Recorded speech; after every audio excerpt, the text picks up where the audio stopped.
Welcome to the second season of In Confidence, where what we share in confidence helps us grow in confidence. Today's episode kicks off our second season. It's a major theme we'll be exploring throughout this second season. And the theme is trust. This is something that I'm deeply passionate about, and we're actually as a team going to be spending the next year doing extensive research on. So I thought, what better place to bring this topic than to our podcast? Because I want to know your thoughts on this topic as well. So I hope that you'll message us in confidence at gravitasnewyork.com or engage us on social media at gravitasnewyork, at Lisa L. Sun, because this is a big topic and we're going to be exploring it from lots of different angles this season. I also want to know what issues you faced when it comes to this topic. So today we're going to be talking about trust, why I'm so passionate about it, what I've been thinking about around this topic.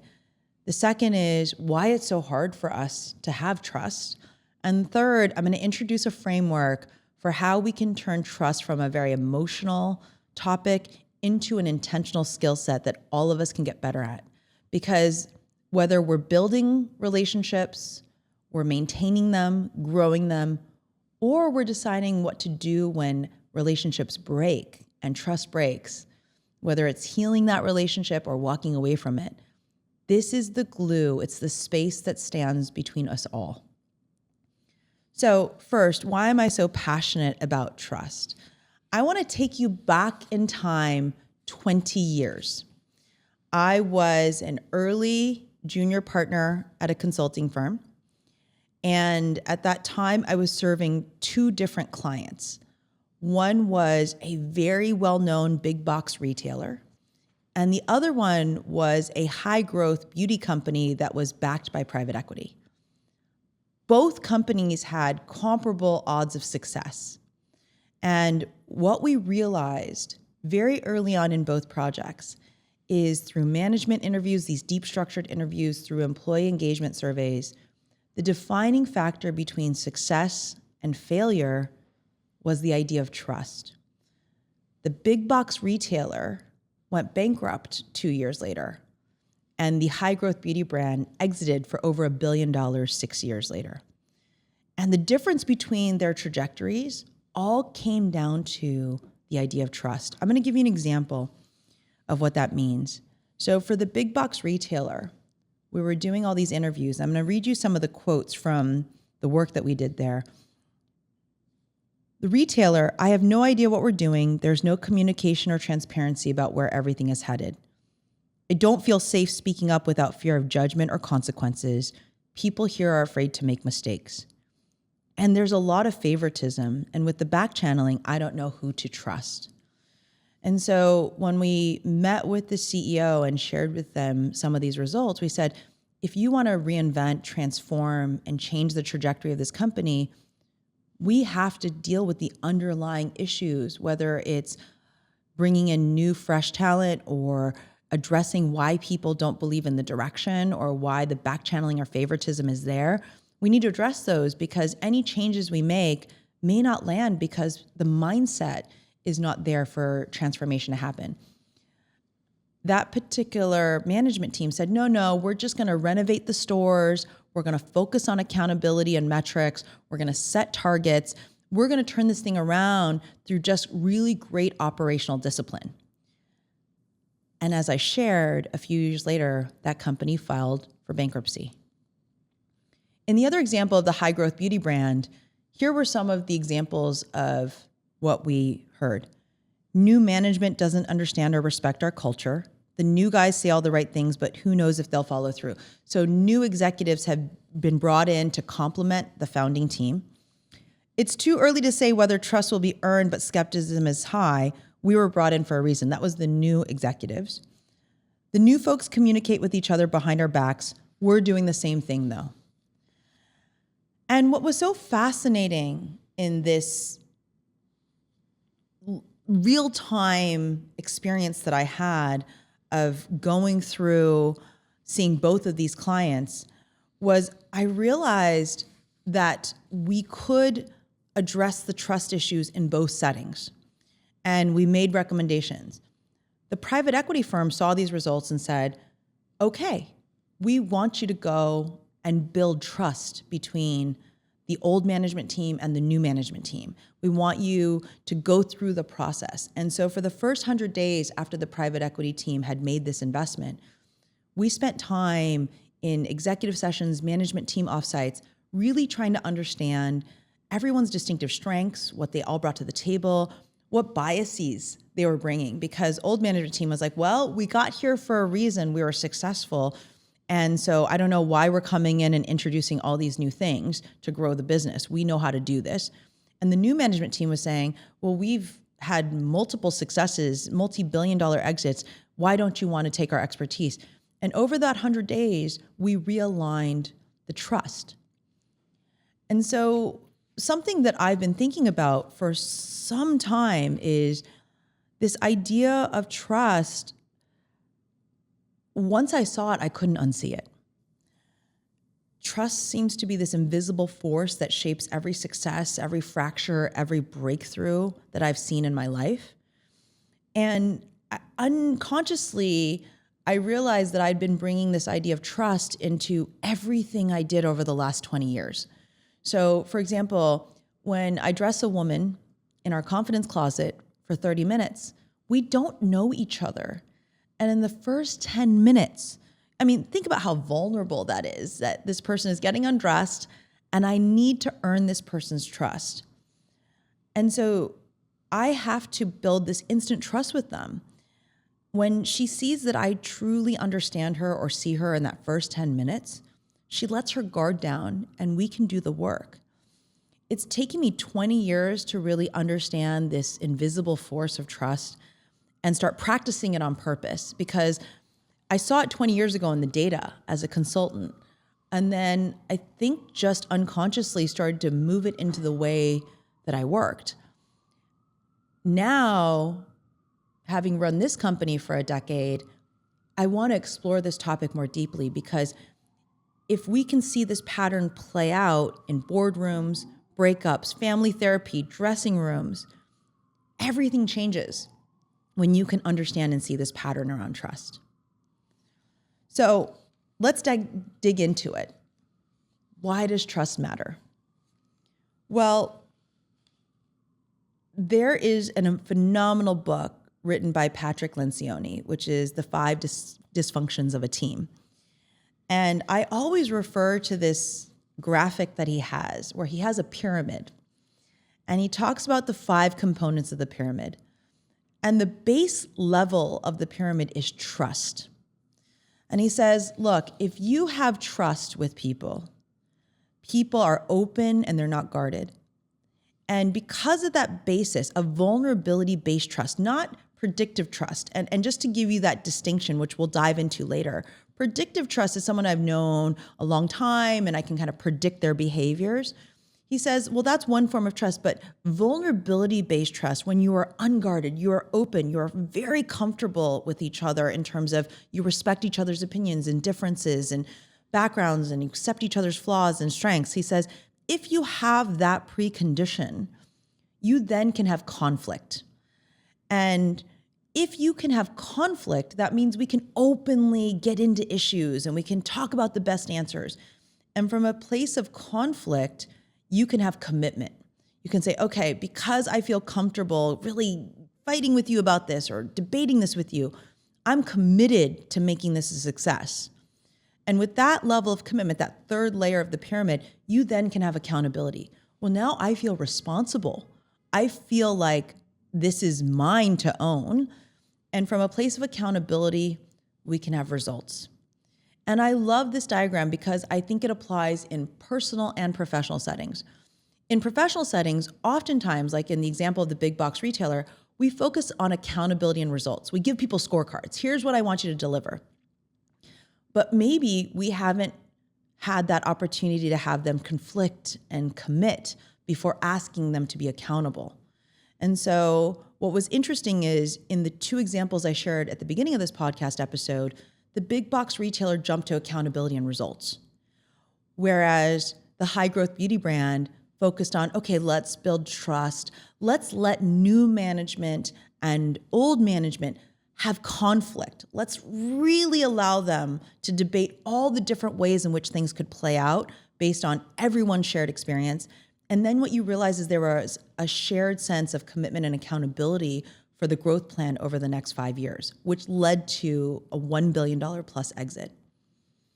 I think you can apply this in your personal life. I was thinking about every romantic relationship I've ever had in my life and thinking about, well, you know what? Every fight I've ever had with a boyfriend, the ones that have led to strong long-term relationships, it's because that fight made us stronger. And fights are okay. One of my best friends, Jane, we had this moment during the pandemic where we were working together. Our companies were working together on making face masks. And we had what I would say was an angry, knockdown, drag down fight over the phone. And we both expressed ourselves. We both expressed exactly how we were each feeling. And the next day, both of us said, I think we are better friends now because we had that fight. We ultimately resolved it. We figured out how to move forward. We were that much stronger. But I remember that 45-minute conversation. I can point to that fight and say that made us better and stronger. So thank you, Patrick Lencioni, for the Pyramid of Trust. And I think it is proven over and over again that trust ladders up ultimately to accountability and results. And why is this so important? I think we as a culture are facing what I call the trust deficit. Our team looked at a number of statistics. Trust matters more than ever because only 37% of decision makers trust salespeople from new vendors. 30 to 50% of employees report low trust in either their leadership, their coworkers, or the organization overall. And 50% of couples that are in therapy cite broken trust as their key concern. So for all of this to work, for every relationship to have a chance, whether it's a new relationship, an existing one that's broken that needs to heal, we have to hit home on this idea of trust. But it's not easy because trust is such an emotional concept. If you just even think about a trust fall, right? Just the image of a trust fall, this idea of loss of control, leap of faith, even those phrases, there's such a sense of risk, the potential to be betrayed, vulnerability. And so historically, I think trust has become a fragile and an emotional idea. It's one that you sort of say, well, in my gut, I trust this person or I don't. And we decided to look at some just brain science because I think it's interesting when you think about trust as an emotional concept versus can we actually teach people how to do it well? Can it become an intentional skill set? Almost the way we took the idea of confidence and gravitas and said, you know, it's not performance, bravado, or swagger. That's kind of like one way of thinking about it. It's an understanding and appreciation of your own abilities, and there's an approach to doing it. I think the same thing is I'm on a mission now to decode, redefine what the idea of trust is and turn it into a skill set that we can all do better. By the way, I'm still practicing how to do this well. It's taken me 20 years to realize that I can practice this idea on purpose. So what's the neuroscience about this idea of trust? Because I think the neuroscience actually leads us down a pathway to understand what to do.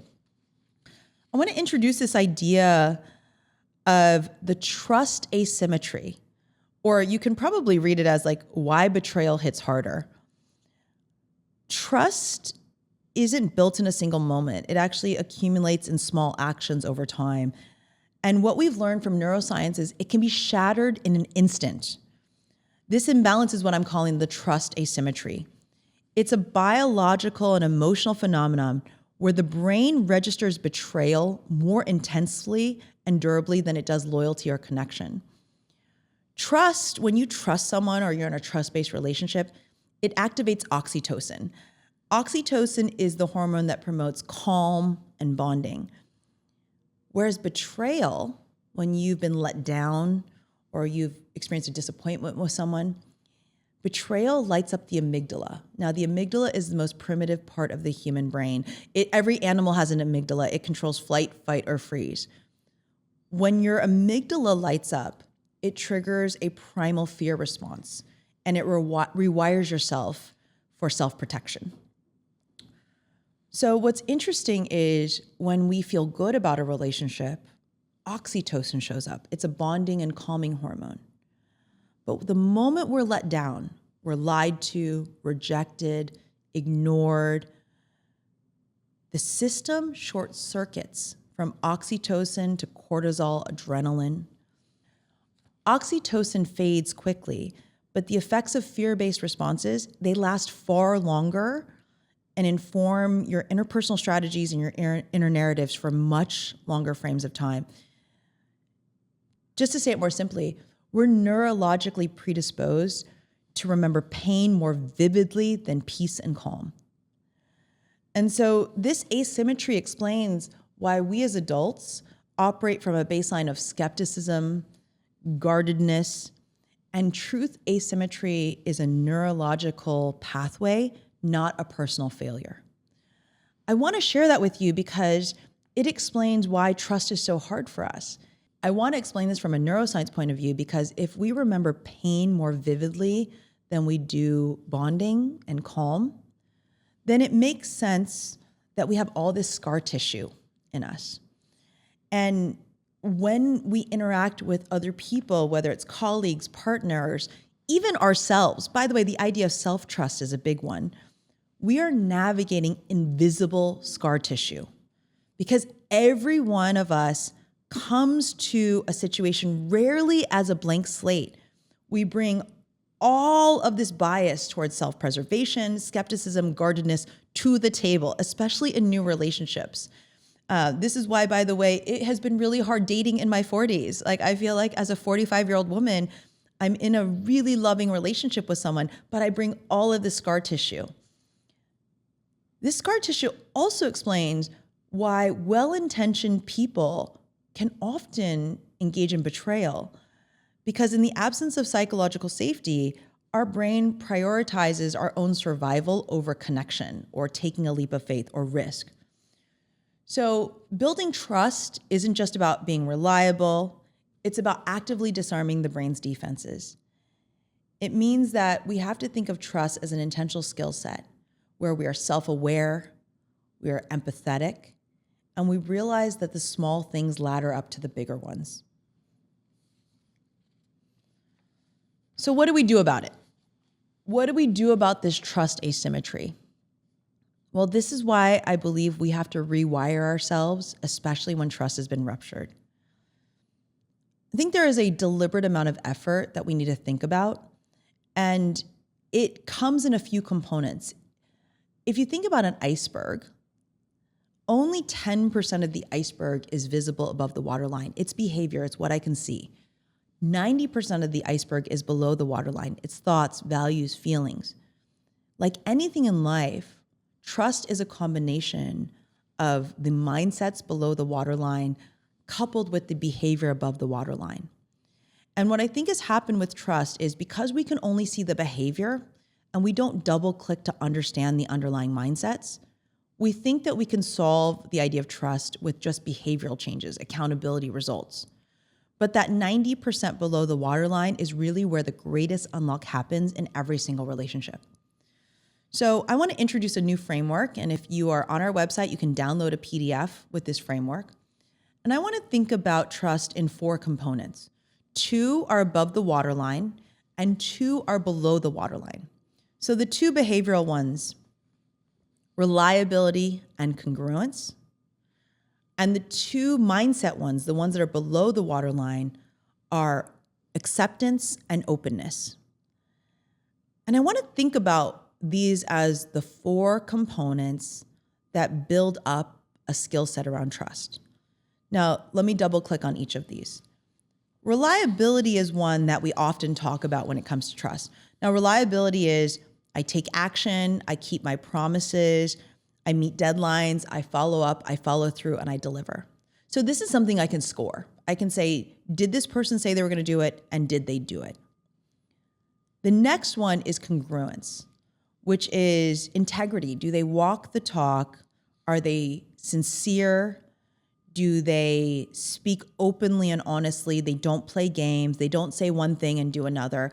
So an example of the opposite of incongruent behavior would be if in front of everyone I said, this person's amazing. And then behind their back to their boss, I say, no, actually, I was just saying that because I didn't want them to really know how I felt, which is they're not very good at what they're doing. So when you have congruence, you are incredibly straightforward and your trust comes from those two places. Oftentimes, we think of reliability and congruence as the only ways to think about trust because those are measurable behaviors to assess risk. Should I basically go into business with you? Do you follow up, follow through? What you say matches up with what you do? Okay, that makes sense.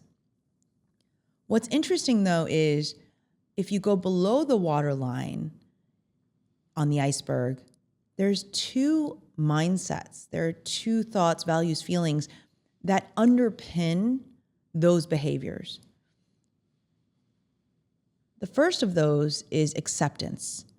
This is where you are non-judgmental. You respect the other person. You're empathetic. You accept their strengths, their flaws. You see them for who they are. You accept limitations. You see the best in them. And you allow mistakes to happen, but you also learn from them and you still have high standards, but you accept that this person is part of your team, part of your life, part of your family, and you see them as a whole person. There was a great book and TED Talk by a gentleman named Benjamin Zander, who's the musical director of the Boston Philharmonic. And he gave this great talk called Everyone Gets an A. And he says, look, if you're in my class or you've made it to the Boston Philharmonic, you clearly must be very good at what you do. So everybody here starts with an A, and it's your job to keep that A. But I start with potential and belief in every single person around me. Now, if you think about the reverse of this idea, if there's not acceptance present, that might be where you think, hey, my boss plays favorites. You're either in the inner circle or you're the out. And I'm hyper evaluated. I'm scared every time because I don't want to make a mistake because this person will judge me. And so you can think of those relationships where acceptance is not present. Either you don't accept that person or they don't accept you. And it's tense, it's hyper evaluative, it's judgmental, all of those things.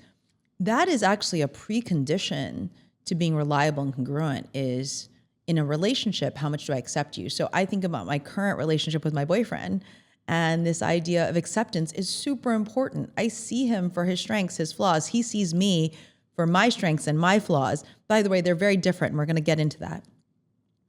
And the last component of trust is openness, that we feel comfortable telling each other feedback.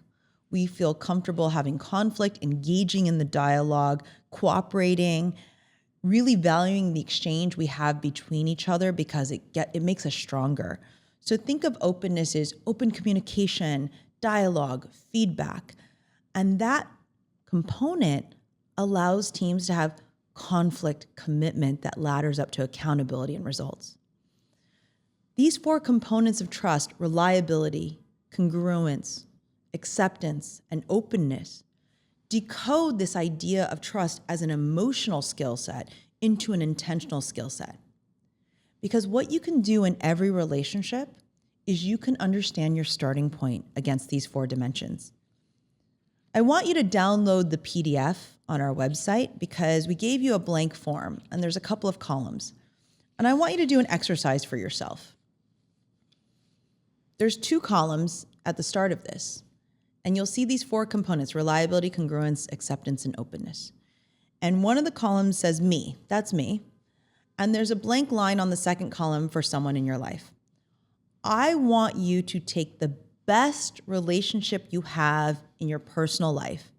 And I want you to put that person's name right there in that second column. And then you'll see a third column, it says me.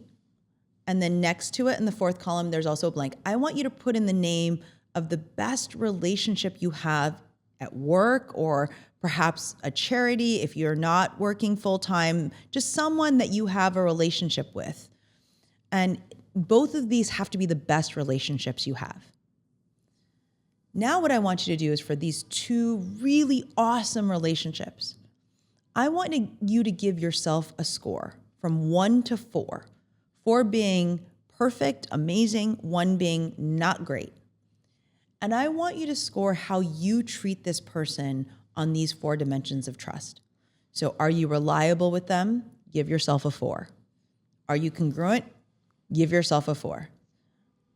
Are you open with them? Do you have open discussions, communication, dialogue? Give yourself a 4 if you do that. And then acceptance. Do you accept them fully? You don't judge them at all. Give yourself a 4. So how you treat this person, 1 to 4. And then I want you to think about, how does this person treat you? Are they reliable with you? Are they congruent? Are they open? Are they accepting? And I want you to be really empathetic and self-aware. So for these 2 best relationships in your life, on a scale of 1 to 4, 4 being best, 1 being not great, score yourself on how you treat them on these 4 dimensions of trust, and then score how you think they treat you. This is your perception. Once you've done that, I want you to look at the scores. And what you'll realize is that in your best relationships, the ones that really light yourself up inside, and you say, I would have this person in my lifeboat, you would give that person a 3 or 4 on many of the ones that matter, like openness and acceptance, the ones that are vulnerability-based, not just predictive behavioral-based. And you would see that you treat them as a 3 or a 4 on many of these. You'll see 2 other columns on this blank sheet. I want you to now take the personal relationship that you're struggling the most with, and or the work relationship you're struggling the most with. And I want you to do that same exercise. How do you treat them on these 4 dimensions? How do you perceive they treat you on these 4 dimensions, 1 to 4? And what I think you'll realize is this becomes an assessment tool, almost a starting point around where do we need to rebuild trust? Where do we need to maintain it? Where do we need to heal? Where do we need to focus, both for yourself and what you ask of the other person? I'm going to give you an example of the relationship I have with a member of our team. And we gave each other actually 4s across most of the areas. And the 2 places we found opportunities are, for me, I scored myself a 2 on reliability. This person is a 4 on reliability, by the way. They get everything done. There are times where I fall short of expectations on reliability. And then when we talked about her scores, we actually talked about them together. She realized she could improve her score on acceptance. But where we both excelled in our relationship with each other is we excelled on congruence and openness. We are always high integrity, and we feel very comfortable having dialogue, feedback, open communication. Let me now talk about my boyfriend, though. And it's not a though. He hates it when I say no but. And actually, we have an openness score that's very high, so we're very comfortable giving each other feedback. And we scored each other, and we realized we actually had similar scores. And his journey is all about boosting his reliability. We are both incredibly congruent. We're very accepting of each other. And where I can improve is around openness. So I usually, in personal relationships, not in my work life, sometimes I can give someone the silent treatment. I just shut down. I just feel like I'm going to retreat and run away. And I don't want to have conflict. I'm conflict avoidant in my personal life. And so that might be because I was raised by an Asian family. We're conflict avoiders. So I realized, and he realized, that every single fight we had boiled down to whether or not he was reliable or if I was being open. And so because of this tool, we now know where we're working together to improve and build our relationship. What is critical, mission critical though, is if there is no openness or acceptance, those 2 mindsets, that is much harder for you to repair the trust. And I had one example when I was doing this diagnostic for myself where the person and I realized we could no longer work together. That trust was broken and we parted ways. And this was a really helpful framing device for me, though, is because I could identify specifically that there was no longer, in this instance, congruence, openness, and acceptance on this person's part. And so we had to let him go. But I love this framework because it gives you a starting point for every relationship in life where you want to go. I think also if you're building a new relationship, so you're pitching a new sales account or you're just starting to date somebody, what I can tell you more than anything is the behavioral ones around reliability and congruence, you can do those things. But when you go from being transactional to a deep relationship is when you can increase your openness and acceptance. And this season, we're gonna double click on openness and acceptance as concepts. On openness, how do we think about feedback? How do we leave nothing to mystery? How do we have conflict, engage in discussions, debate? And in terms of acceptance, we're gonna revisit some of the main concepts from my book, Gravitas, because when we can accept people for their strengths, but also help them navigate their opportunities, we boost every single relationship in life. But this 4-part framework around trust turns it from an emotional concept to an intentional skill set. I'm gonna close out with this idea of, I'm still working on this topic. Let's be clear, we are sharing it with the world, we are doing keynotes, workshops, and every single time I do it, I learn something new. I did this workshop on trust earlier this year in January. And at the lunch break, someone came to me and said, "Thank you for explaining why my sister and I haven't spoken in 10 years. I don't know what I'm gonna do about it, but now it makes sense to me." And she was tearful and she was soulful. And that moment literally unlocked me. I said, this has to be the next concept we dive deep into, because without it, we're a sea. And if darkness cannot survive the light of connection, we have to be that much better at building connection. And as adults, because of setback, disappointment, betrayal, being let down, we are preconditioned and wired to be skeptical, to be guarded, to prioritize our own survival over that connection. And so this is really the muscle I want us to build this season, the trust muscle. Because in every relationship, we all have the chance to be better. I hope you loved this episode of In Confidence. I hope you're as intrigued by this topic of trust as I am. I want to hear from you, the things you're navigating, the ways in which you're thinking about it. Great relationships, broken ones, ones that have healed. I want to hear all about it, so please share.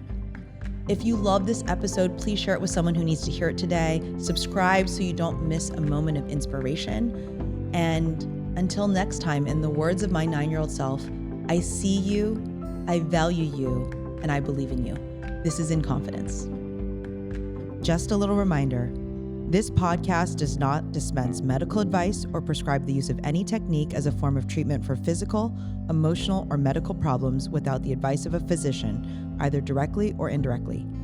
The intent of the podcast is only to offer information of a general nature to help you in your quest for emotional, physical, and spiritual well-being.